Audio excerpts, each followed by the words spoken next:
असफलता से सीख।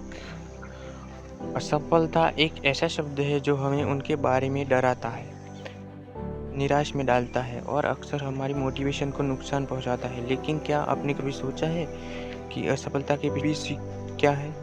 वास्तव में असफलता हमें कई महत्वपूर्ण सबक सिखाती है जो हमारे जीवन को और भी समर्थन और संवेदनशील बनाती है।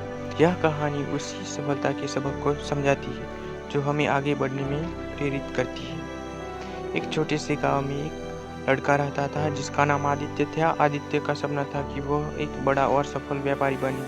उसके पिता भी एक छोटे से किराना स्टोर में मालिक थे और वह चाहते थे कि उनका बेटा भी उनसे भी अधिक सफल हो।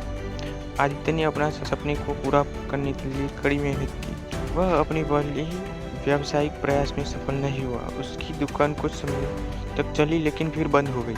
आदित्य को असफलता से बहुत दुख हुआ। उसने सोचा कि वह कभी भी फिर से कोई व्यापार करने की कोशिश नहीं करेगा।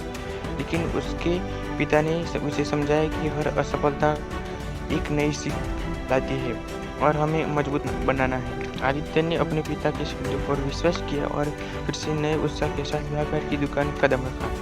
इस बार उसके अपने पिता के साथ मिलकर एक नया किराना स्टोर खोला। शुरुआत में सब कुछ अच्छा चल रहा था, लेकिन फिर भी कई चुनौतियां आई।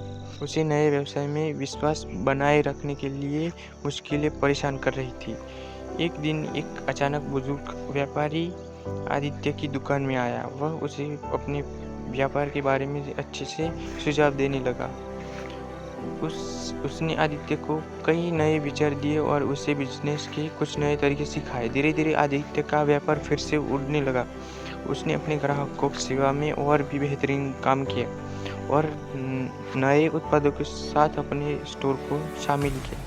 आज आदित्य का किराना स्टोर बहुत ही प्रसिद्ध हो गया है। उसने अपनी सफलता से सीखकर अपने व्यापार को और भी मजबूत बनाया है। वह आज खुद को एक सफल व्यापारी के रूप में देखता है और अपनी मेहनत लगन से गर्व करता है। इस कहानी से हमें यह सीखने को मिलता है कि हमें असफलता और हार नहीं माननी चाहिए, बल्कि हमें उससे सीखना चाहिए और उससे हमें मजबूत होना चाहिए। असफलता हमें संवेदनशील और प्रेरित करती है और हमें ये इस दिशा में ले जाती है जहाँ हमारे सपनों का घर होता है।